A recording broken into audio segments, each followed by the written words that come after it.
Hi friends, welcome to the Shobha healthy foods అండి. మీకు ఈరోజు కొత్తిమీర రైస్ ఎలా చేసుకోవాలనేది చూపిస్తాను. సూపర్గా టేస్టీగా ఉంటుంది. తక్కువ టైంలో ఈజీగా చేసుకోవచ్చు. కొత్తిమీర రైస్ అనేది మనకు కర్రీస్ లేనప్పుడు ఇలా కొత్తిమీర రైస్ చేసుకోవచ్చు అండి. హెల్త్ ప్రకారం కూడా చాలా మంచిది కొత్తిమీర రైస్ అనేది. నా వీడియో అనేది స్కిప్ చేయకుండా చూడండి.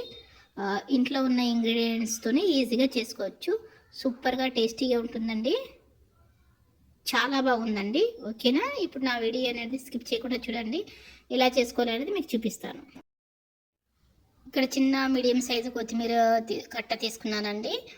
అలాగే ఇందులోకి పచ్చిమిర్చి తీసుకుంటున్నాను. నేను 4 తీసుకున్నాను. మీకు కారం ఎంత తింటే అంత తీసుకోవచ్చండి తగ్గట్టు.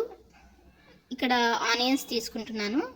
చిన్నది మీడియం సైజు కట్ చేసుకున్నాను. అలాగే ఇక్కడ గార్లిక్, కొద్దిగా అల్లం ముక్క తీసుకుంటున్నాను. ఇక్కడ జీలకర్ర తీసుకుంటున్నాను ఇందులోకి వేసుకోవడానికి. మనం ఇది మెత్తగా పేస్ట్ లాగా చేసేసుకోవాలండి. టేస్ట్ అనేది చాలా బాగుంటుంది, సూపర్గా ఉంటుంది. మనకు ఫ్రైడ్ రైస్లో లాగా ఉంటుంది. ఇది హెల్త్ పరంగా కూడా చెప్పాలంటే చాలా మంచిదండి. ఇప్పుడు మిక్సీకి వేసేసుకుందాము. చూడండి, ఇలా పేస్ట్ లాగా చేసుకోవాలి. ఇక్కడ ప్యాన్ పెట్టేసుకొని కొద్దిగా నెయ్యి వేసేసుకుంటున్నాను.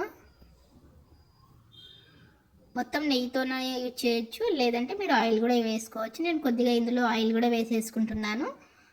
కొద్దిగా ఆయిల్ వేడి అయిన తర్వాత ఇప్పుడు డ్రై ఫ్రూట్స్ వేసుకుంటున్నాను. ఆప్షనల్ అండి, ఇది కంపల్సరీ అని కాదు. కొద్దిగా డ్రై ఫ్రూట్స్ అనేది వేపుకుంటున్నాను. ఇలా కొద్దిగా లైట్ బ్రౌన్గా రావాలండి. ఇప్పుడు ఇది సపరేట్గా తీసేసుకుందాము. ఇప్పుడు ఇందులోకి లవంగా వేసేసుకుంటున్నానండి. 4 లవంగాసు, ఇలాచీ 2 వేసుకుంటున్నాను. నేను దాల్చిన చెక్క, బిర్యానీ ఆకు, కొద్దిగా లైట్గా ఇది ఫ్రై కావాలి.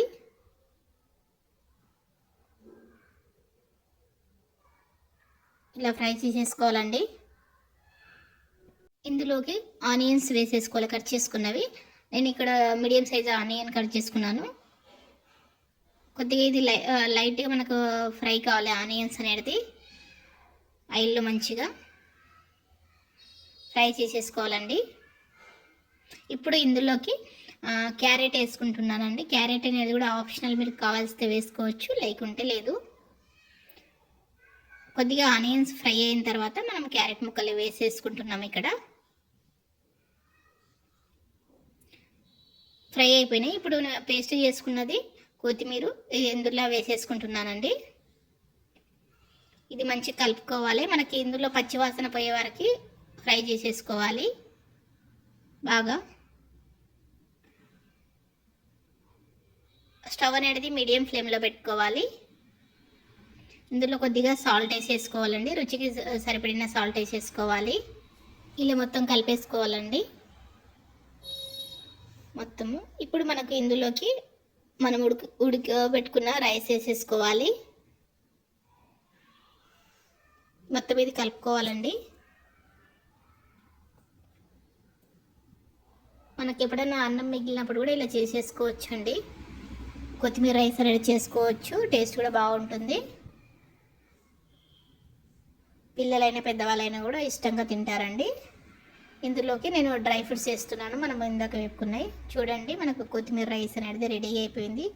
సూపర్గా టేస్టీగా ఉంటుంది. ఓకేనా ఫ్రెండ్స్, మీరు కూడా ట్రై చేయండి. ట్రై చేస్తే మీకు ఎలా వచ్చింది చెప్పండి. ఈ వీడియో కానీ నచ్చితే మీ ఫ్రెండ్స్కి, రిలేటివ్స్కి షేర్ చేయండి. థ్యాంక్ యూ అండి నా వీడియో చూసినందుకు. ప్లీజ్ అండి సబ్స్క్రైబ్ చేయండి.